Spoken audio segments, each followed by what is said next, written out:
ನಿನ್ನಲ್ಲಿ ಕೆಲವು ರಹಸ್ಯವಾದ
ನಿನ್ನಲ್ಲಿರುವ ಶೌರ್ಯ ಸಾಹಸಗಳು ಉದಯನಲ್ಲಿ ಕಂಡುಬರುವುದೇ ಯೋಚಿಸಿ ನೋಡು.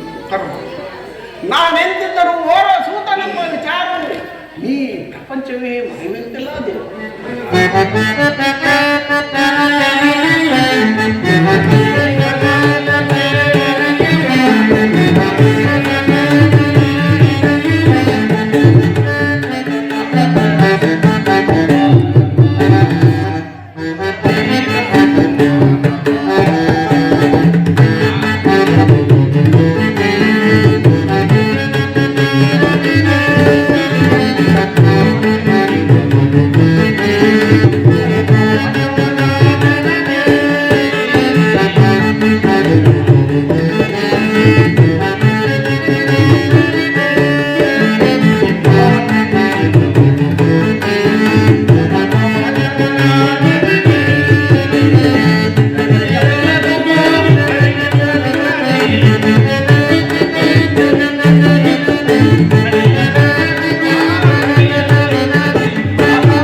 ಅನೇಕ ವೀರರಾದ ಪಾಂಡವರು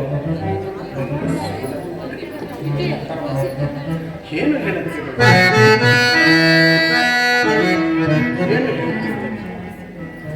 ನಾನು ಸೂತನ ಶ್ರೇಷ್ಠವಾದ ಚಂದ್ರವಂಶವೂ ನನ್ನ ವಂಶವೇ. ಸೂರ್ಯನು ನನ್ನ ಜನಕನೇ, ಪಾಂಡವರು ನನ್ನ ಸಹೋದರ. ತಾವು ಹೇಳುತ್ತಿರುವ ಮಾತು ಆಶ್ಚರ್ಯಕರವಾಗಿದೆ. ಓಹೋ, ಮರೆತಿದ್ದು ಇದು ಯುದ್ಧದ ಕಾಲ. ನೀನು ಪಾಂಡವರ ಪಕ್ಷಪಾತಿ, ಪಾಂಡವರ ತಲೆಗಾಯಲು ಈ ರೀತಿಯಾಗಿ ಯೋಚಿಸುತ್ತೀರಾ ದೇವ?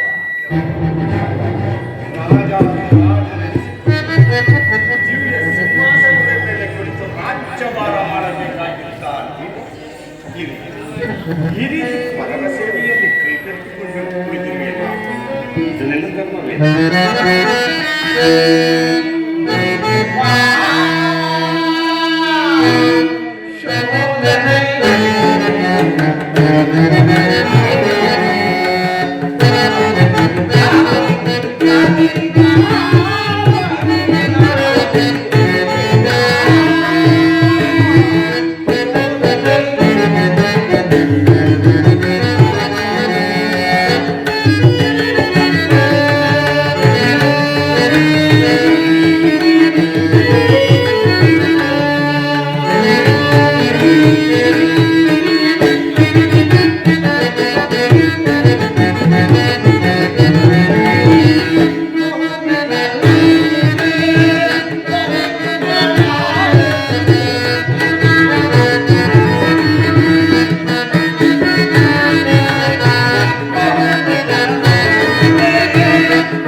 ಸುಂದರವಾಗಿದ್ದ ಪಕ್ಷದಲ್ಲಿ ಅವರೊಡನೆ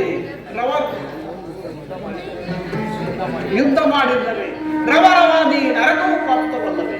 ನನ್ನನ್ನೇ ನಂಬಿದ ಸ್ವಾಮಿಗೆ ದ್ರೋಹ ಮಾಡುವುದು ಸಮರ ಮಹೋತ್ಸವದಿಂದ ಉತ್ಸಾಹಭರಿತನಾದ ನನಗೆ ಇಂತಹ ಅಭಯಸಂಕಟವು ದೊಡ್ಡಬೇಡಾದ ನನ್ನ ಮಾತನ್ನು ಸತ್ಯವೆಂದು ನಿನ್ನ ಹೆತ್ತ ತಾಯಿಯಾದ ಕುಂತಿದೇವಿ ತಾನು ಕನ್ನಿಕಾವಸ್ಥೆಯಲ್ಲಿರುವಾಗ ದೂರ್ವಾಸ ಮೊದಲನೆಯಾದ ಸೂರ್ಯಮಿತ್ರವನ್ನು ಜಪಿಸಲು ಆಕೆಯು ಕನ್ಯೆಯಾಗಿ ಕಂದನನ್ನು ಹಿಡಿದನಲ್ಲ ಎಂಬ ನಿನ್ನನ್ನು ಗಂಗಾ ನದಿಯಲ್ಲಿ ಆಗ ನೀನು ಸೂತರ ಕೈಗೆ ಸಿಕ್ಕಿ ಸೂತರು ನಿನ್ನನ್ನು ಅತ್ಯಂತ ಪ್ರೀತಿ ಪ್ರೇಮಗಳಿಂದ ಸಾಕಿ ಕರ್ಣ ಅಂದಿನಿಂದಲೂ ನಿನ್ನ ಸೂತರಾಗಿಯೇ ಬಾಳಬೇಕು. ಈಗಲೂ ನನ್ನ ಆ ಪಾಂಡವರು ಕೌರವರನ್ನು ನಿನ್ನ ಪಾದದ ಮೇಲೆ ಅವರಿಂದಲೂ ಸಾಮಂತ ರಾಜರಿಂದಲೂ ಪೂರೈಸಿಕೊಳ್ಳುವ ದಿವ್ಯ ಸಿಂಹಾಸನ ರಾಜ್ಯಭಾರ ಮಾಡುವೆಯಂತೆ. ಬಾ ಕರ್ಣ ಬಾ. ಪಾಂಡವರು ನನ್ನ ಸಹೋದರರಾಗಿದ್ದ ಪಕ್ಷದಲ್ಲಿ ನನ್ನನ್ನು ನೋಡಿದಾಗಲೆಲ್ಲ ಸೂತ ನೀಚ ಹೀನ ಕುಲದವನೆಂದು ಹೀಯಾಳಿಸಿದರು. ನಾನು ಇಂಥವನೆಂಬ ವಿಚಾರವು ಅವರಿಗೆ ತಿಳಿಯದೇ ನಿನ್ನ ಜನ್ಮ ವೃತ್ತಾಂತವು ನಿನ್ನ ಇತ್ತರಾಗಿಯಾದ ಕಂಡಾಗಲಿಲ್ಲ ಪರಮಾತ್ಮ ಕರ್ಣನ ಯಾರು ಪದೇ ಪದೇ ನನ್ನನ್ನು ಕೇಳುತ್ತಿದ್ದಾರೆ. ಈ ದಿನ ನಿನ್ನ ಜನ್ಮ ವೃತ್ತಾಂತವನ್ನು ತಿಳಿಸಿ ಬಂದಿರಿ. ಆಕೆಯನ್ನು ನಿನ್ನನ್ನು ನೋಡಲು ಅತ್ಯಂತ ಸಂಭ್ರಮ ಭರಿತರಾಗಿ ಆ ದಿನಕ್ಕೆ ಆಕೆಯ ಮನಸ್ಸನ್ನು ವಹಿಸಿ ಸಂತೋಷಪಡಿಸುತ್ತಾರೆ. ಶ್ರೀಕೃಷ್ಣ ಪರಮಾತ್ಮನು ಎಂದಿಗೂ ಅಸತ್ಯವನ್ನು ನುಡಿಯತಕ್ಕ ಲೋಕೈಕ ವೀರರಾದ ಪಾಂಡವರು ನನ್ನ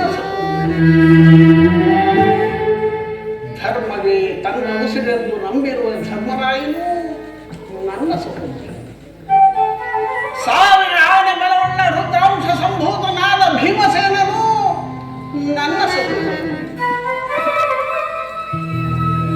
ತೇಜೋಮಯ ಮೂರ್ತಿಗಳಾದ ನಕುಲ ಸಹದೇವರು ನನ್ನ ಸಹೋದರ.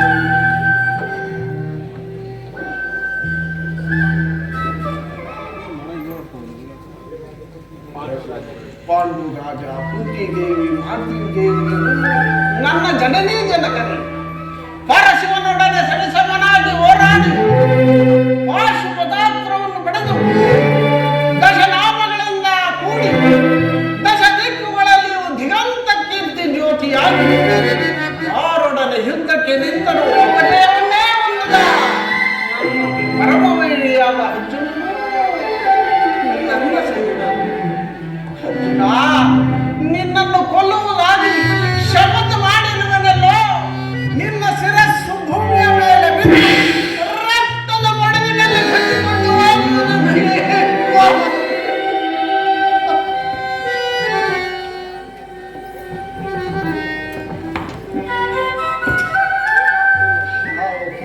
ಪಾಪದ ಫಲವಾಗಿ ಸೂತನೆಂಬ ಅವೃತ್ತಕ್ಕೆ ಸಿಲುಕಿ ಚಿಕ್ಕದಾದ ದೇಹಕ್ಕೆ ಅಪಾರವಾದ ಭೀತಿಯನ್ನು ತುಂಬಿಕೊಳ್ಳಲು ಸಾಧ್ಯವಿಲ್ಲ. ಬಂಧು ವರ್ಗದವರು ಯಾರೆಂದು ತಿಳಿಯದೆ ವ್ಯಥಪಡಿಸಿದ್ದಾರೆ. ಬಂಧು ವರ್ಗದವರು ಇಂಥವರೇ ಎಂದು ತಿಳಿದ ಬಳಿಕ ಎಂತಹ ಉಭಯ ಸಂಕಟ ಪ್ರಾಪ್ತವಾಯಿತು. ಅಯ್ಯೋ ಪಾಪಿ ಕರ್ಣ, ಪಾಂಡು ಪುತ್ರನಾದ ನೀನು ಪಾಂಡು ಕುಮಾರನನ್ನೇ ಕೊಲ್ಲ ಯತ್ನಿಸುತ್ತಿರುವೆಯೋ?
ನನ್ನ ಏಕಾಗ್ರತೆಯನ್ನು ಭಂಗಪಡಿಸಿದ ನೀನು ಯಾರು?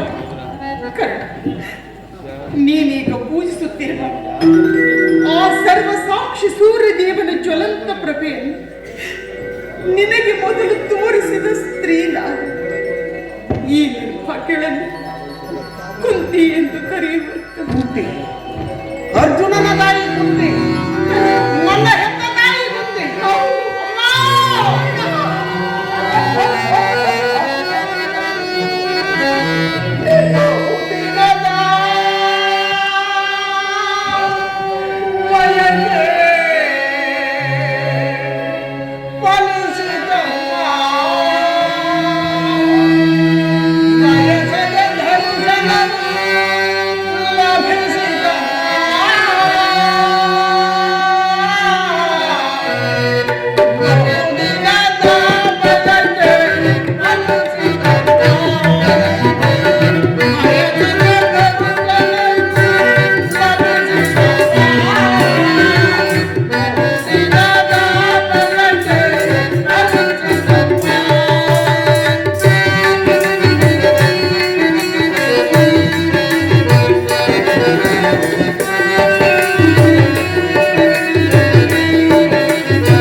ಹುಟ್ಟಿದ ಕೂಡಲೇ ನನ್ನನ್ನು ಗಂಗಾ ನದಿಯಲ್ಲಿ ತೇಲಿ ಬಿಡಲು ನಾನು ಮಾಡಿದ ಅಪರಾಧವನ್ನು ಪಾಪಿ ದೇಹವನ್ನು ಅಲ್ಲಿನ ಜಲಚರಗಳು ಸಹ ತಿನ್ನದೆ ಬಿಟ್ಟು ಬಿಟ್ಟವಲ್ಲ. ಕಾಡಿನಲ್ಲಿ ಕ್ರೂರ ಮೃಗಗಳು ತಮ್ಮ ಮರಿಗಳನ್ನು ಮಮತೆಯಿಂದ ಸಾಕಿಸುವುದು. ಹೀಗಿರುವಾಗ ಎಲ್ಲರೂ ನನ್ನನ್ನು ಸೂತ, ನೀಚ, ಹೀನಕುಲದವನೆಂದು ಹೀಯಾಳಿಸುತ್ತಿರುವಾಗ ನೀನು ಇದೆಲ್ಲವನ್ನು ಒಂದೇ ಒಂದು ಮಾತಿನಿಂದ ಪರಿಹರಿಸಬಹುದಾಗಿದ್ದ ನೀನು ಹೋಗಲಿದ್ದು. ನೀನು ನನ್ನ ಹೆತ್ತ ತಾಯಿ, ದೈವಕ್ಕೆ ಸಮಾನಳು. ನಿನ್ನನ್ನು ದೂಷಿಸಿದರೆ ನಾನು ಪರಮ ಪಾಪಿಯಾಗುವೆ. ಎಷ್ಟು ದಿನಗಳ ಮೇಲಾದರೂ ಈ ಮಗನ ನೆನಪು ಬಂದಿತಲ್ಲ, ಕರುಣೆ ತೋರಿದೆಯಲ್ಲ, ಈ ಉಪಕಾರದ ಭಾರವನ್ನು ನಾನು ಹೇಗೆ ತೀರಿಸಲಿದ್ದಾರೆ?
ಹೋಗಿರುವ ನನ್ನ ಹೃದಯಕ್ಕೆ ಕಿಚ್ಚು ಹಚ್ಚುವಂತಹ ಚುಚ್ಚು ನುಡಿಗಳನ್ನು ಆಡಬೇಡ ಕಂದ. ಬಾಲ್ಯದಲ್ಲಿ ನಿನ್ನ ವಿಚಾರದಲ್ಲಿ ನಾನು ಮಾಡಿದ ಅಪಚಾರವನ್ನು ಇದುವರೆಗೂ ಯಾರಲ್ಲಿಯೂ ಹೇಳಿಕೊಳ್ಳದೆ ನಾನು ಎಷ್ಟು ನೊಂದೆನು, ಅದೆಷ್ಟು ಕಣ್ಣೀರು ಸುರಿಸಿದೆನು ಆ ಪರಮೇಶ್ವರನೊಬ್ಬರಿಗೆ ಗೊತ್ತು.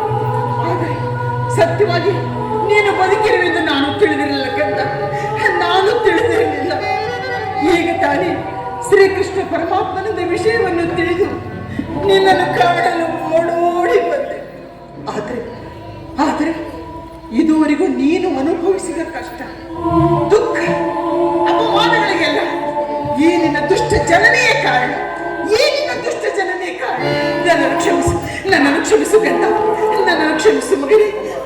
ನೀನು ಈ ರೀತಿ ಮಾತನಾಡುವುದು ಬಾಲಕನಾದ ನನಗೆ ಶ್ರೇಷ್ಠ. ನಾನು ಹತಭಾಗ್ಯನು. ನನ್ನ ಕರ್ಮಕ್ಕೆ ನೀನೇನು ತಾನೇ ಮಾಡಿ ನಿನ್ನ ಪಾದ ಸೇವೆಯನ್ನು ಮಾಡುತ್ತಿರುವ ಆ ಪಾಂಡವರಲ್ಲವೇ ಸುಕೃತಶಾಲಿ ಪಾಪಿಯಾದ ನನಗಂತಹ ಭಾಗ್ಯ. ಹಾಗೆಲ್ಲ ಮಾತನಾಡಬೇಡಕ್ಕಂತ, ಹಾಗೆಲ್ಲ ಮಾತನಾಡಬೇಡ. ಆದದ್ದು ಆಗಿ ಹೋಯ್ತು. ಮಿಂಚು ಹೋದ ಮಾತಿಗೆ ಚಿಂತಿಸಿ ಫಲವಿಲ್ಲ. ಈಗಲೂ ನನ್ನೊಡನೆ ಬಾ, ಪಾಂಡವರೊಡಗೂಡಿ ಸುಖವಾಗಿ ಬಾಳುವೆ. ಇದೊಂದು ಮಾತನ್ನು ಬಿಟ್ಟು ಮತ್ತೆ ನಾನು ಕೇಳು ನಡೆಸಿಕೊಡುವುದು. ನಾನು ಜೀವಿಸಿರುವ ತನಕ ಸ್ವಾಮಿ ದ್ರೋಹವನ್ನು ಮಾತ್ರ ಮಾಡಲಾರೆ. ಕರ್ಣ, ನಾನು ನಿನ್ನ ಹೆತ್ತ ತಾಯಿ, ನಿನ್ನಲ್ಲಿ ಭಿಕ್ಷೆಯನ್ನು ಬೇಡುತ್ತಿರುವೆನು ಮಗನೇ. ನನಗೆ ಸೌಭ್ರಾತೃ ದಾನ ಮಾಡು. ಪಾಂಡವರಲ್ಲಿ ವೈರತ್ವವನ್ನು ಕಳೆ, ಅವರನ್ನು ಉಳಿಸು ಮಗನೇ. ನೀನು ಏನು ಮಾತು ನೀನೇ ಹೇಳಿ. ಹೊರಗಾತನನ್ನು ತೊರೆಯುವುದೇ. ಆತನು ನನ್ನನ್ನೇ ನಂಬಿ ಯುದ್ಧವು ಹೂಡಿರುವಾಗ ಆತನ ಕಾರ್ಯಗಳು ನನ್ನಿಂದಲೇ ಬೇಕಾಗಿರುವಾಗ ಇಂತಹ ಸಂಬಂಧಗಳನ್ನು ಕಲ್ಪಿಸಿಕೊಂಡು ಆತನನ್ನು ತೊರೆದರೆ ಕೊಲೆ ಪಾತಕದಿಂದಲೂ ಕಡೆಯಾಗುವುದಿಲ್ಲ. ಇದರಿಂದ ನಮ್ಮ ತಂದೆ ತಾತಂದಿರು ನರಕಕ್ಕೆ ಬೀಳದಿಹರಿ. ನಾಳೆ ಹುಟ್ಟುವ ಮಕ್ಕಳು ಮೊಮ್ಮಕ್ಕಳು ಕರ್ಣನೆಂತಹ ನೀಚನೆಂದು ಶಪಿಸದಿಹರಿ. ಅಮ್ಮ, ನೀನು ವೀರ ಮಾತೆಯಾದ ನೀನೇ ಬೋಧನೆಯನ್ನು ಹೇಳಬೇಕು. ನಿಶ್ಚಯ ಕಂದ. ಆದರೆ ಪಾಂಡವರು ನಿನ್ನ ಬೆನ್ನಿಗೆ ಬಿದ್ದ ಸಹೋದರರಲ್ಲವೇ? ಅವರ ಕ್ಷೇಮವನ್ನು ಬಯಸುವುದು ಹಿರಿಯನಾದ ನಿನ್ನ ಕರ್ತವ್ಯವಲ್ಲವೇ? ನೀವು 6 ಜನ ಸಹೋದರರು ಸೇರಿ ರಾಜ್ಯಭಾರ ಮಾಡುವುದನ್ನು ತಾಯಿಯಾದ ನಾನು ಕಣ್ಣಾರೆ ಕಂಡು ಸಂತೋಷ ಪಡಬಾರದೆ ಮಗನೇ? ಆ ಸಹೋದರನ ಭಾವನೆಯೇ ನನ್ನಲ್ಲಿರಲಿಲ್ಲ. ನೀನು ಹೆಳೆತನದಲ್ಲಿ ನಿಷ್ಕರಣೆಯಿಂದ ಬೆಳೆಸಿದ ಸೊಸೆಯು ಪೋಷಿಸುವರಿಲ್ಲದೆ ಒಣಗಿ ಹೋಗಿರುವುದು, ಪುನಃ ಅದು ಚಿಗುರುವುದೇ. ಮಮ ಪ್ರಾಣ ಹಿ ಪಾಂಡವ ಎಂದು ಶ್ರೀಕೃಷ್ಣ ಪರಮಾತ್ಮನು ಹೇಳಿರುವಾಗ ಅವರ ಪ್ರಾಣಕ್ಕೆ ಭಯವಿರಲಿ ಬಿಡುವುದೆಂದು ಚಿಂತೆ ಇರಬಹುದು ಕಂದ. ಆದರೆ ಲೋಕೈಕೆ ವೀರನಾದ ನೀನು ಆ ಕೌರವರು ಸೇರಿಕೊಂಡು ಪಾಂಡವರಲ್ಲಿ ಇಂಥ ದ್ವೇಷವನ್ನು ಸಾಧಿಸುತ್ತಿರುವಾಗ ನಾನು ಭಯಪಡದೆ ಧೈರ್ಯವಾಗಿ ಕರ್ಣ, ಹೋಗಲಿ ಬಿಡು ಕರ್ಣ. ಪಾಂಡವರೊಡಗೂಡಿ ಬಾಳುವ ಇಚ್ಛೆ ನಿನಗಿಲ್ಲದಿದ್ದರೆ ಹೋಗಲಿ. ಆದರೆ ನಾಳಿನ ಯುದ್ಧದಲ್ಲಿ ಆದರೂ ನೀನು ನಾನು ಅಯ್ಯೋ, ಹೇಗೆ ಹೇಳಲಿ ಮಗನೇ, ಹೇಗೆ ಹೇಳಲಿ? ನಾಳಿನ ಯುದ್ಧದಲ್ಲಿ ಆದರೂ ನೀನು ಪರಾಮುಖನಾಗಲಾರಿಯ? ಈ ಕರ್ಣನಂತಹ ನೀಚನ ತಾಯಿ ಪೌರುಷವಿರುವ ತನಕ ಹೋರಾಡಿ ಆ ನನ್ನ ಸ್ವಾಮಿಗಾಗಿಯೇ ಮಡಿವೆ. ಆತನಿಗೆ ನನ್ನಲ್ಲಿರುವ ವಿಶ್ವಾಸವನ್ನು ನೀನೇನು ಬಲ್ಲೆ ತಾಯಿ. ಈ ಪ್ರಪಂಚವೆಲ್ಲವೂ ನನ್ನನ್ನು ದೂಡಿಬಿಟ್ಟಾಗ ಕುಲಹೀನನನ್ನು ಉದ್ಧಾರ ಮಾಡಿ ಅಂಗರಾಜ್ಯಕ್ಕೆ ಪಟ್ಟಾಭಿಷೇಕ ಮಾಡಿಸಿದ್ದನಂತೆ. ತನ್ನ ಪ್ರಾಣದ ಪ್ರಾಣದಂತೆ ಹೃದಯದ ಸಕನಂತೆ ನನ್ನನ್ನೇ ನಂಬಿ ಯುದ್ಧ ಹೂಡಿರುವಾಗ ಇಂತಹ ಸಂಬಂಧಗಳನ್ನು ಕಲ್ಪಿಸಿಕೊಂಡು ಆತನನ್ನು ತೊರೆಯುವುದು ಧರ್ಮವೇ ತಾಯಿ. ಸರ್ವದಾ ಆಗಲಾರದು. ನಾನು ಪರಮುಖನಾಗಲಾರೆ. ಹೋಗಲಿ ಬಿಡು ಕರ್ಣ. ಕರ್ಣ, ಒಂದು ವೇಳೆ ನಾಳಿನ ಯುದ್ಧದಲ್ಲಿ ಪಾಂಡವರು ಅಂದರೆ ನಿನ್ನ ಸಹೋದರರು ನಿನ್ನ ಕೈಗೆ ಸಿಕ್ಕರೆ ಅವರನ್ನು ಕೊಲ್ಲಬೇಡ ಕರ್ಣ. ಅವರನ್ನು ಉಳಿಸು. ನನ್ನ ಮಕ್ಕಳನ್ನು ಉಳಿಸು ಕರ್ಣ, ಉಳಿಸು. ಅಮ್ಮ, ನಾವು ಪಾಂಡವರೆಂದರೆ ಎಷ್ಟು ಪ್ರೀತಿ ತಾಯಿ.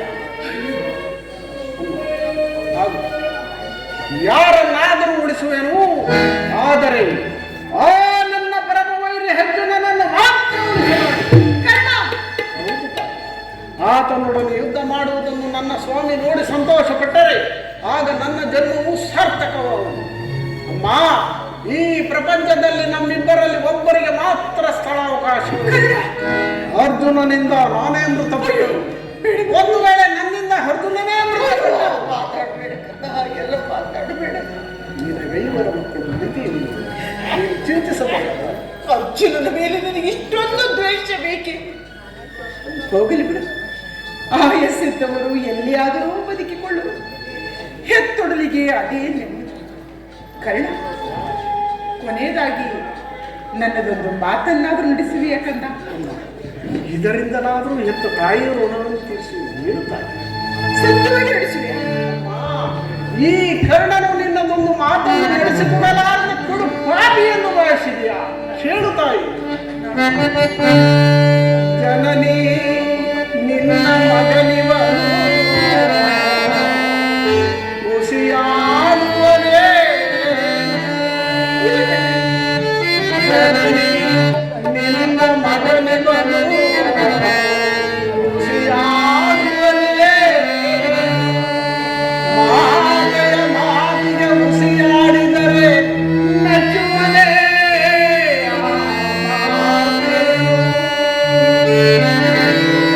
ಆಕೆಯ ಮಾತಿಗೆ ಉಸಿರಾಡಿದರೆ ಮೆಚ್ಚುವನೇ.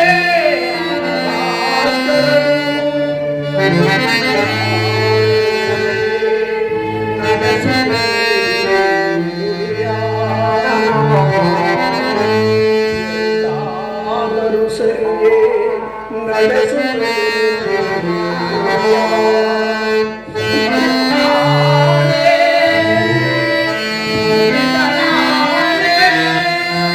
ಈ ನನ್ನ ಪಾದ ಕಮಲದಾನೆ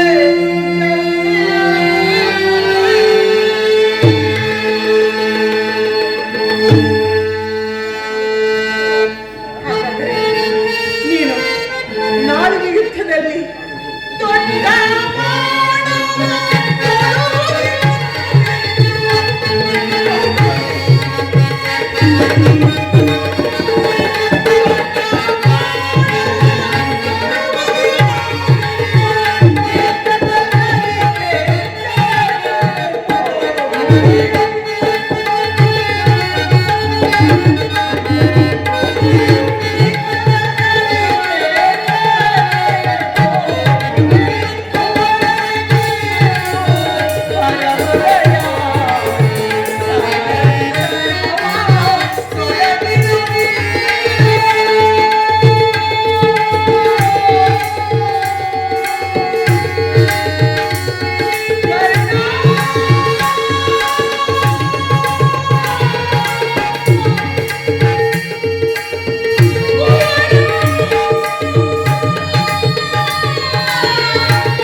ಹೌದು ಮಗನೇ, ನಾಳಿನ ಯುದ್ಧದಲ್ಲಿ ದೊಡ್ಡ ಬಾಣವನ್ನು ಮರಳಿ ತೊಡಬೇಡ. ಎಂತಹ ಮಾತನ್ನು ಸುಯೋಧನ, ಈಗಲೀಗ ನೀನು ಕೆಟ್ಟೆ. ಅಷ್ಟ ದಿಕ್ಪಾಲಕರೇ, ಮನುಮುನಿಗಳೇ, ಸೂರ್ಯ ಚಂದ್ರಾದಿಗಳೇ, ನೀವೇ ನನ್ನ ಸ್ವಾಮಿಯನ್ನು ಕಾಪಾಡಬೇಕು. ಶ್ರೀಕೃಷ್ಣ ಪರಮಾತ್ಮನು ತನ್ನ ಜನ್ಮ ವೃತ್ತಾಂತವನ್ನು ತಿಳಿಸಿ ನನ್ನ ಹೃದಯದ ಸ್ಥೈರ್ಯವನ್ನೇ ಕಿತ್ತುಕೊಂಡು ಈಗ ನನ್ನ ಹೆತ್ತ ತಾಯಿಯು ದೊಡ್ಡ ಬಾಣವನ್ನು ತೊಡಬೇಡವೆಂದು ವಾಗ್ದಾನವನ್ನು ಕೊಡಬೇಕು. ಹಾಗಲು ಪ್ರಪಂಚ ಭೀಮ ಎಲ್ಲವೂ ಸಂಚು ಮಾಡುತ್ತಿರುವುದು ಮಾಡಲು ಪೌರುಷವಿರುವ ತನಕ ಹೋರಾಡಿ ಆ ನನ್ನ ಸ್ವಾಮಿಗಾಗಿಯೇ ಮಾಡಿದ್ದು ದೈವಿಚ್ಛೆ. ಅಮ್ಮ, ಕರ್ಣ, ಶ್ರೀಕೃಷ್ಣನ ವಿಲೋಪವು ಫಲಿಸಿತು. ಈ ಯುದ್ಧದಲ್ಲಿ ನಮಗೆ ಜಯವಿಲ್ಲ. ನೀವೆಲ್ಲರ ಸಂತೋಷವಿದ್ದಂತಾಗಲಿ ಒಂದಿಬ್ಬಾರ. ಕರ್ಣ, ಇದುವರೆಗೂ ನೀನು ಆಡಿದ ಮಾತಿನಲ್ಲಿ ಸಂದೇಹವಿಲ್ಲ ತಾನೇ?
ಕಡೆಯದಾಗಿ ನನ್ನದೊಂದು ಮಾತನ್ನು ನಡೆಸಿಕೊಡಬೇಕೆಂದು ಅತಿ ವಿನಯದಿಂದ ಪ್ರಾರ್ಥಿಸಿ. ಹೇಳು ಕಂದ, ಹೇಳು. ಶ್ರೀಕೃಷ್ಣನ ಪಾದ ಸಾಕ್ಷಿಯಾಗಿ ನಡೆಸಿಕೊಡಬೇಕು. ಹೇಳು ಮಗನ. ಅಮ್ಮ, ನಾಳಿನ ಯುದ್ಧ ಮುಗಿಯುವ ತನಕ ನಾನು ನಿನ್ನ ಮಗನೆಂಬ ವಿಚಾರವನ್ನು ಯಾರಲ್ಲಿಯೂ ಹೇಳಬೇಡ. ಕೃಷ್ಣ ಅಯ್ಯೋ, ಶಾಂತಿ ಯುದ್ಧದಲ್ಲಿ ನಾನೇನಾದರೂ ಮೃತಪಟ್ಟರೆ ಸತ್ತ ಸಂಗನಾದ ಧರ್ಮರಾಯನ ಕೈಯಿಂದಲೇ ಉತ್ತರ ಕ್ರಿಯಾದಿಗಳನ್ನು ಮಾಡಿಸಬೇಕೆಂದು ಅತಿ ವಿನಯದಿಂದ ಪ್ರಾರ್ಥಿಸಿ. ಅಯ್ಯೋ, ಇದೆಂಥ ಧರ್ಮ ಸಂಕಟ! ಇಂಥ ಸಂಕಟ ನಾಶಗಳಿಂದ ಈ ಸಾಮ್ರಾಜ್ಯವು ಉಳಿಯುವುದಾದರೆ ಇಂಥ ಸಾಮ್ರಾಜ್ಯವು ಇನ್ನಿಲ್ಲದಂತೆ ನಾಶವಾಗಲಿ, ಇನ್ನಿಲ್ಲದಂತೆ ನಾಶವಾಗಲಿ, ಇನ್ನಿಲ್ಲದಂತೆ ನಾಶವಾಗಲಿ. ಅರಿತವರ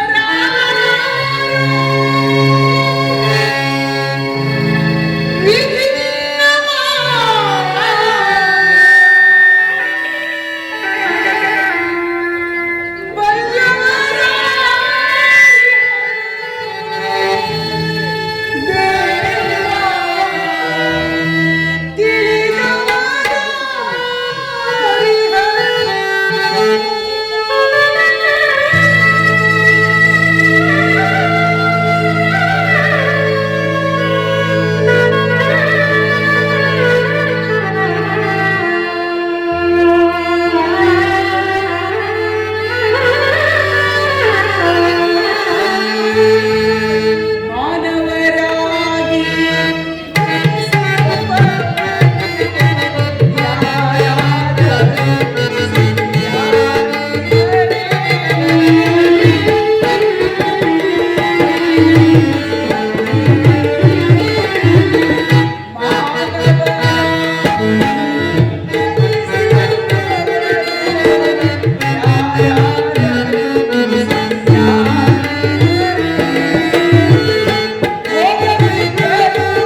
ಕ್ರಿಯಾನುಕೂಲವಿಲ್ಲದ ಮನುಷ್ಯನು ಬದುಕಿದ್ದರೆ ನಾನು ಈಗಲೇ ರಣರಂಗಕ್ಕೆ ಪ್ರವೇಶಿಸಿ ಪೌರುಷವಿರುವ ತನಕ ಹೋರಾಡಿ ಆ ನನ್ನ ಸ್ವಾಮಿಗಾಗಿಯೇ ಮಡಿ ಉಳಿದಿದ್ದು ದೈವಚ್ಛೆ. ಏ ವಿಧಿ, ನಿನ್ನ ಲೀಲನು ಅಗಣಿತವಾದುದು.